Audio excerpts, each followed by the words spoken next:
Please have a seat. Good afternoon, everyone. Good afternoon. So throughout history, Juneteenth has been known by many names: Jubilee Day, Freedom Day, Liberation Day, Emancipation Day, and today, a national holiday.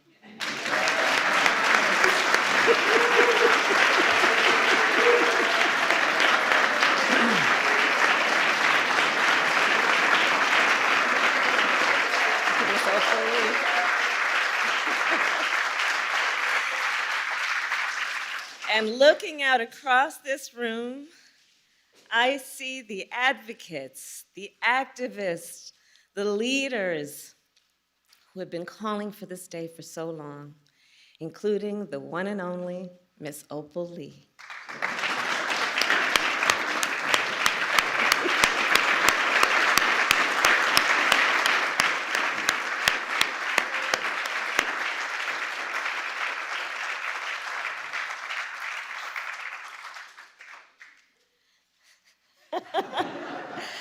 Who just received a very special recognition from the President of the United States. And I see members of Congress, members of the Congressional Black Caucus, members of the United States Senate who passed this bill unanimously. And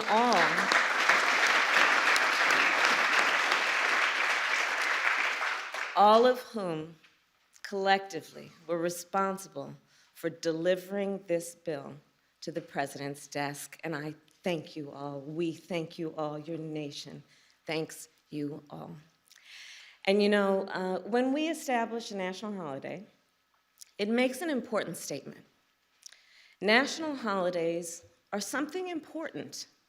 These are days when we as a nation have decided to stop and take stock, and often to acknowledge our history.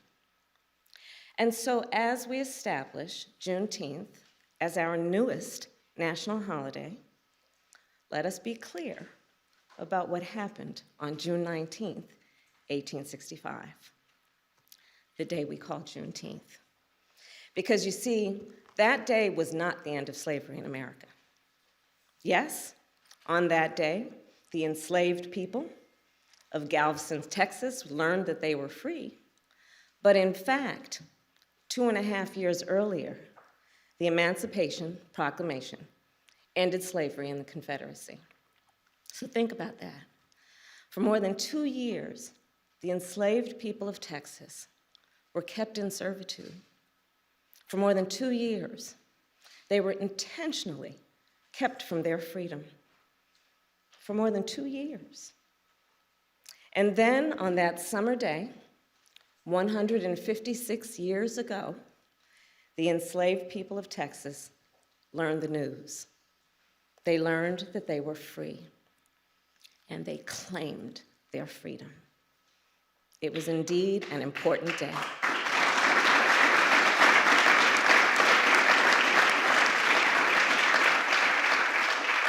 And still, let us also remember, that day was not the end of slavery in America.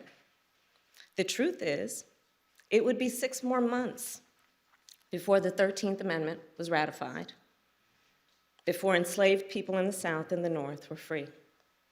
So as we commemorate the history of Juneteenth, as we did just weeks ago with the history of the Tulsa Race Massacre, we must learn from our history, and we must teach our children our history, because it is part of our history as a nation. It is part of American history. So let me end by saying this. We are gathered here in a house built by enslaved people.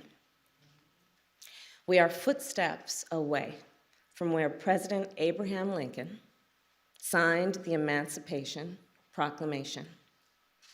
And we are here to witness President Joe Biden establish Juneteenth as a national holiday. We have come far, and we have far to go, but today is a day of celebration. It is not only a day of pride, it is also a day for us to reaffirm and rededicate ourselves to action. And with that, I say, happy Juneteenth, everybody. And with that, I introduce the President of the United States, Joe Biden.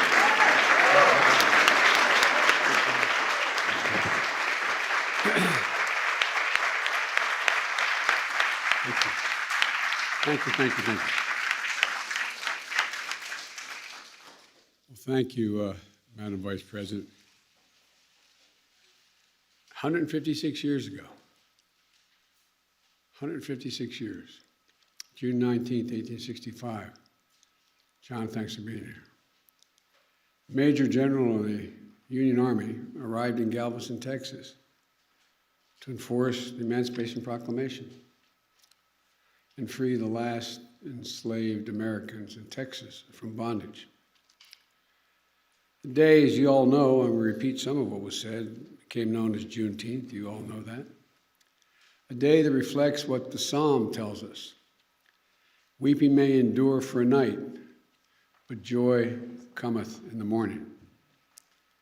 Juneteenth marks both the long, hard night of slavery and subjugation, and a promise of a brighter morning to come.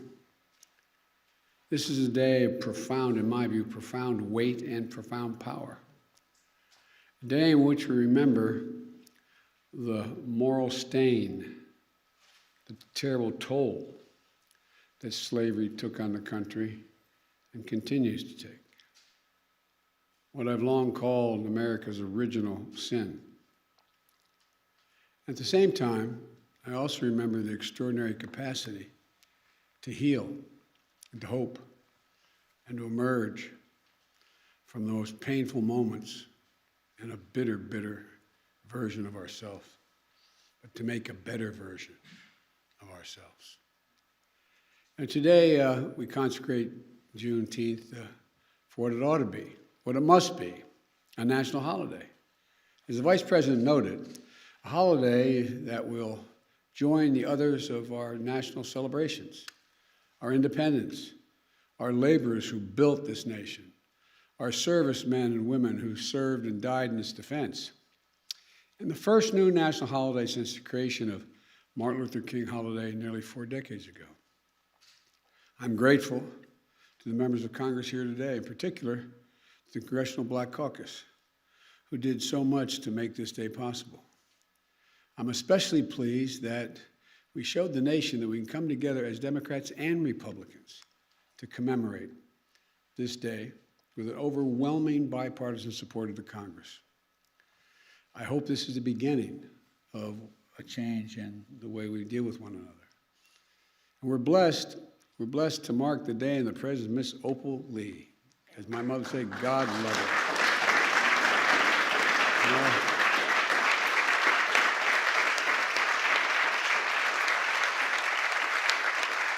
I had the honor of meeting her in Nevada more than a year ago. She told me she loved me, and I believed it. I wanted to believe it. Ms. Opal, you're incredible. A daughter of Texas, grandmother of the movement to make Juneteenth a federal holiday. And Ms. Opal is, you won't believe it, she's 49 years old, or 94 years old, but you are an incredible woman, Ms. Opal. You really are. As a child growing up in Texas, she and her family would celebrate Juneteenth. And Juneteenth, 1939, when she was 12 years old, a white mob torched her family home. But such hate never stopped her, any more than it stopped the vast majority of you I'm looking at from this podium.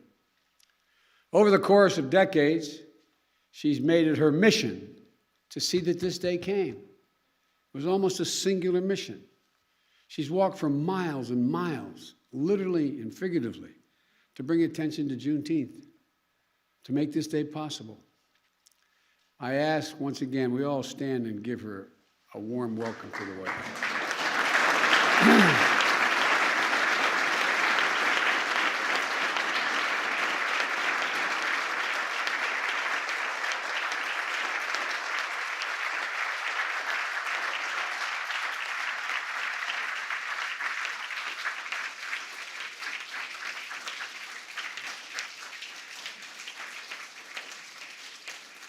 As they still say in the Senate, and I said for 36 years, if you excuse me for a point of personal privilege, as I was walking down, I regret that my grandchildren aren't here, because this is a really, really, really important moment in our history.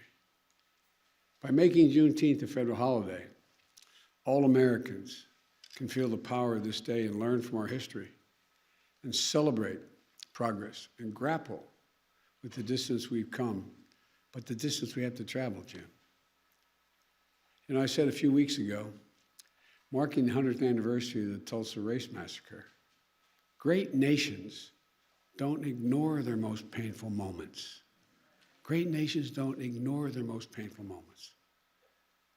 They don't ignore those moments in the past. They embrace them. Great nations don't walk away. We come to terms with the mistakes we made. And in remembering those moments, we begin to heal and grow stronger. The truth is, it's simply not enough just to commemorate Juneteenth. After all, the emancipation of enslaved Black Americans didn't mark the end of America's work to deliver on the promise of equality. It only marked the beginning. To honor the true meaning of Juneteenth, we have to continue toward that promise, because we've not gotten there yet. The Vice President and I and our entire administration and all of you in this room are committed to doing just that. That's why we've launched an aggressive effort to combat racial discrimination in housing. Finally address the cruel fact that a home owned to this day by a Black American family is usually appraised at a low rate for a similar home owned by a white family in a similar area. That's why we committed to increasing Black home ownership, one of the biggest drivers of generational wealth. That's why we're making it possible for more Black entrepreneurs to access capital, because their ideas is good, they lack the capital to get their fair share of federal contracts so they can begin to build wealth. That's why we're working to give each and every child 3 and 4 years of age, not daycare, but school in a school. That's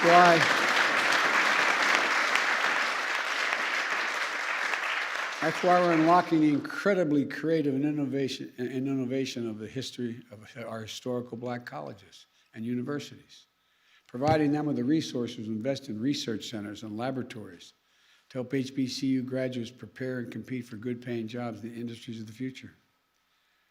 Folks, the promise of equality is not going to be fulfilled until we becomes real in our schools and on our main streets and in our neighborhoods. Our healthcare system, and ensuring that equity is at the heart of our fight against the pandemic. And the water that comes out of our faucets, and the air that we breathe in our communities, and our justice system, so that we can fulfill the promise of America for all people, all of our people. And it's not going to be fulfilled so long as the sacred right to vote remains under attack.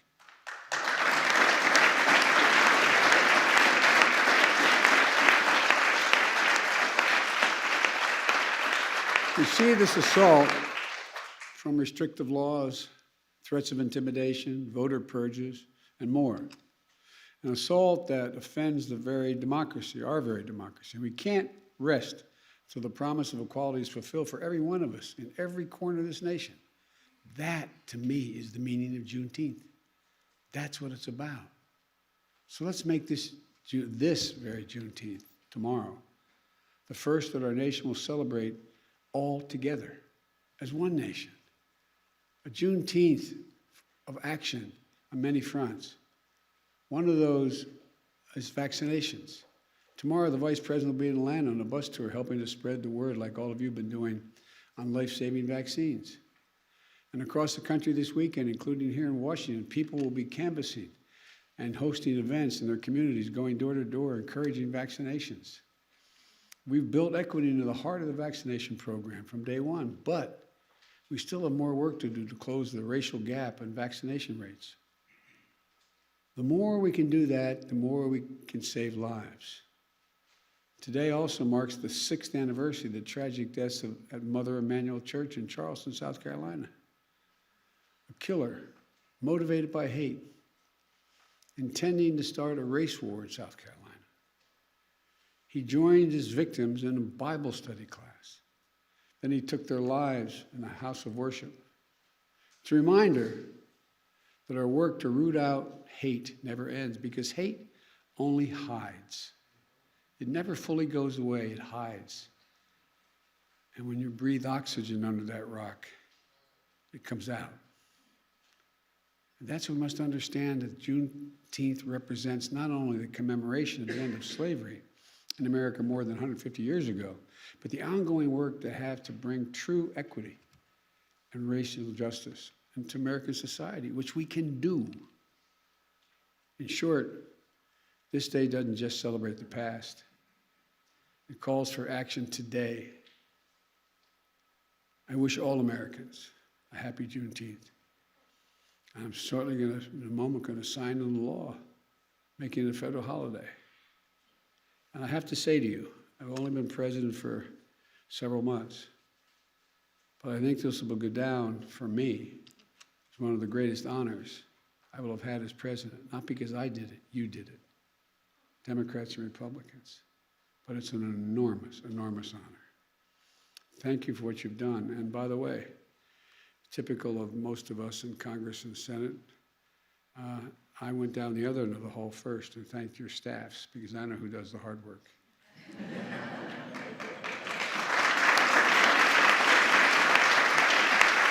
No, they're down there. They're at the other end, but I thank them as well. May God bless you all, and may God protect our troops. Thank you. Now,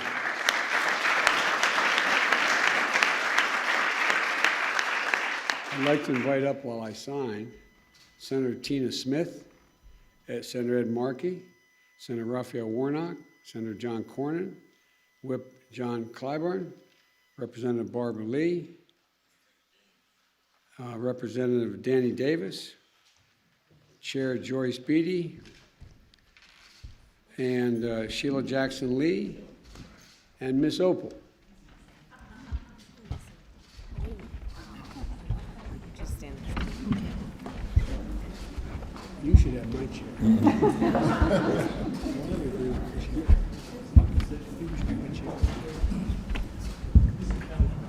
No?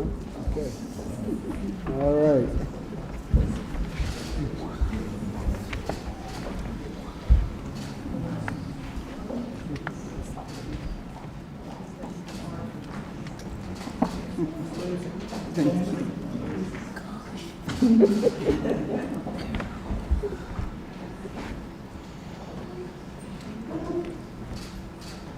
Miss Opal, that's the first one. No,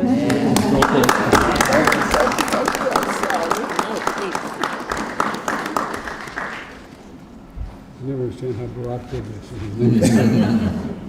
You did it. Gotta make sure.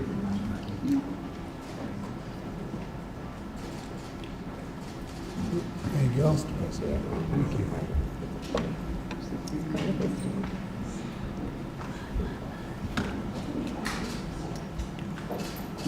Thank you, Mr. President.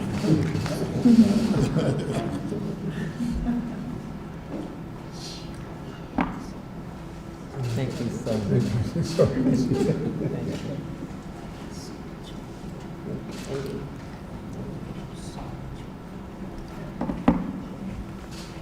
Thank you.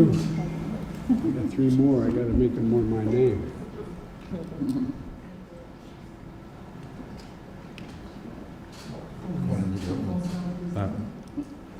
Oh, I'm sorry. I've got for sure. There's a man. Texas.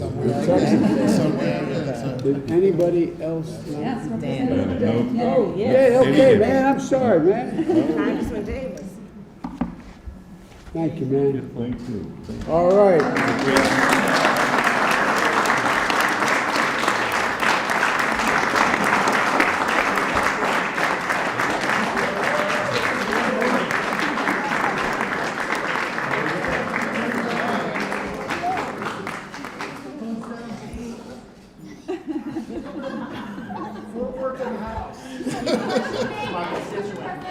Well, don't tell me you love him more than you love me. There you go.